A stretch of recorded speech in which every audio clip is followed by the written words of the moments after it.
जीवन में आने वाले संघर्षों के लिए जब मनुष्य स्वयं को योग्य नहीं मानता, जब उसे अपने ही बल पर विश्वास नहीं रहता, तब वो सत्व गुणों को त्याग कर दुर्गुणों को अपनाता है। वस्तुत मनुष्य के जीवन में मृदुजनता जन्म ही तब लेती है जब उसके अंतर में आत्मविश्वास नहीं होता। आत्मविश्वास ही अच्छाई को धारण करता है। ये आत्मविश्वास है क्या? जब मनुष्य यह मानता है कि जीवन का संघर्ष उसे दुर्बल बनाता है, तो उसे अपने ऊपर विश्वास नहीं रहता। वो संघर्ष के पार जाने के बदले संघर्ष से छूटने के उपाय ढूंढने लगता है। किंतु वह जब यह समझता है कि ये संघर्ष ही उसे अधिक शक्तिशाली बनाते हैं, ठीक वैसे जैसे व्यायाम करने से देह की शक्ति बढ़ती है, तो प्रत्येक संघर्ष के साथ उसका उत्साह बढ़ता है। अर्थात आत्मविश्वास और कुछ भी नहीं, सिर्फ मन की स्थिति है। जीवन को देखने का दृष्टिकोण मात्र है, और जीवन का दृष्टिकोण मनुष्य के अपने वश में होता है। इस संसार में आने वाला प्रत्येक बालक संपूर्णतः संस्कार रहित होता है। उसके अंतर पर न किसी अच्छे संस्कार के चिन्ह अंकित होते हैं और न ही बुरे संस्कार के। अर्थात जन्म से ही बालक में न कोई गुण होता है और न ही कोई दोष। तो ये दोष अथवा गुण किस प्रकार प्राप्त होते हैं? क्या हमने कभी विचार किया है? जो बात माता पिता के मुख से निरंतर सुनी जाती है, वही बात उनकी संतानों के हृदय का संस्कार बनती है। जैसे किसी गांव में नदी तट तक एक पगडंडी बन जाती है, केवल उस मार्ग पर बार बार चलने के कारण। अर्थात माता पिता के हृदय की इच्छाएं उनकी संतानों के हृदय का दोष अथवा गुण बनकर जन्म लेती है। क्या यह सत्य नहीं?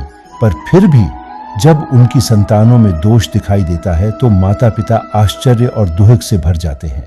माता पिता का हृदय यह प्रश्न करता है कि उनकी संतानों में ये क्रूर संस्कार आए कहां से। सत्य तो यही है कि माता पिता अपनी संतानों को अनजाने में ही क्रूर संस्कारों के बीज दे देते हैं, जो उनकी संतानों की हृदय भूमि पर क्रूर संस्कार का वृक्ष बनकर उगता है। अर्थात अपनी संतानों को सुसंस्कारी और धर्ममय बनाने की आशा रखने वाले प्रत्येक माता पिता को प्रथम अपने हृदय की इच्छाओं पर अंकुश रखना क्या अनिवार्य नहीं? प्रत्येक माता पिता इस पर विचार अवश्य कीजिएगा। ज्ञान प्राप्ति सदा समर्पण से होती है, यह हम सब जानते हैं। किंतु समर्पण का वास्तविक अर्थ क्या है? मनुष्य का मन सदा ही ज्ञान प्राप्ति में विभिन्न बाधाओं को उत्पन्न करता है।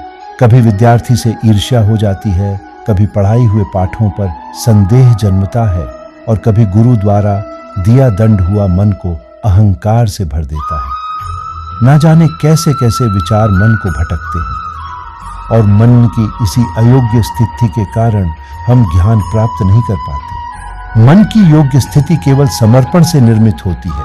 समर्पण मनुष्य के अहंकार का नाश करता है। ईर्ष्या, महत्वाकांक्षा आदि भावनाओं से दूर कर हृदय को शांत करता है और मन को एकाग्र करता है। वास्तव में ईश्वर की सृष्टि में ना ज्ञान की मर्यादा है, ना ज्ञानियों की। गुरु दत्तात्रेय ने तो गाय और श्वान से भी ज्ञान प्राप्त कर लिया था।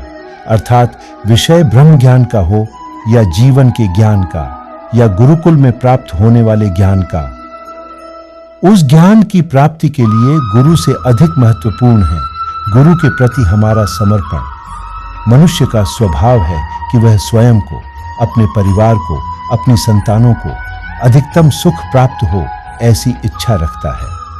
इसी कारण से हम श्रम और कष्ट से अंतर रखते हैं, विश्राम और सुविधाओं को बढ़ाने का प्रयत्न करते हैं। स्वयं अपने जीवन का विचार कीजिए। क्या यह सत्य नहीं कि हम अपनी संतानों के लिए सदा ही विश्राम और सुविधाओं का आयोजन करते हैं? पर क्या कभी सोचा है, केवल विश्राम से क्या लाभ? केवल सुख और सुविधा जिन्हें प्राप्त हो, उनका जीवन कैसा होगा? शरीर जब श्रम करता है तो अधिक स्वस्थ बनता है। बुद्धि भी जब कठिन परिस्थितियों का सामना करती है तो अधिक तेजस्वी बनती है। ये हम सब का अनुभव है, पर हम शायद ये भूल जाते हैं कि मन और आत्मा को जब कठिनाइयां प्राप्त होती हैं, तब वह भी अधिक बलवान होती है। अर्थात जब हम अपनी संतानों को श्रम और दुख से दूर रखने का प्रयास करते हैं, क्या वास्तव में उनके सुख का मार्ग बंद नहीं कर देते? जीवन में आने वाले संघर्षों के लिए जब मनुष्य खुद को योग्य नहीं मानता, जब उसे अपने ही बल पर विश्वास नहीं रहता, तब वह अपने सद्गुणों को त्याग कर दुर्गुणों को अपनाता है, जिससे मनुष्य के जीवन में दुर्जनता तभी जन्म लेती है जब उसके अंदर में आप भी विश्वास नहीं होता। आत्मविश्वास ही अच्छाई को धारण करता है। ये आत्मविश्वास है क्या? जब मनुष्य यह मानता है कि जीवन का संघर्ष उसे दुर्बल बनाता है, तो उसे अपने ऊपर विश्वास नहीं रहता। वह संघर्ष से पार जाने के बदले संघर्ष से छूटने का प्रयास करने लगता है।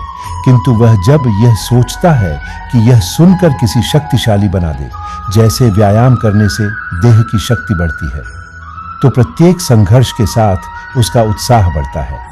अर्थात आत्मविश्वास कुछ भी नहीं, मन की स्थिति है। जीवन को देखने का दृष्टिकोण मात्र है, और जीवन का दृष्टिकोण तो मनुष्य के अपने बस में होता है। मनुष्य उसी को प्रेम कर पाता है जो उसकी आकांक्षाएं पूर्ण करता है, और अपेक्षाओं की तो नियति है भंग होना, क्योंकि अपेक्षा उसके मस्तिष्क में जन्म लेती है और कोई उसकी अपेक्षाओं के बारे में जान ही नहीं पाता। पूर्ण करने की प्रमाणित इच्छा हो, फिर भी कोई व्यक्ति किसी की इच्छाओं को पूर्ण नहीं कर पाता, और वहां से शुरू होता है संघर्ष।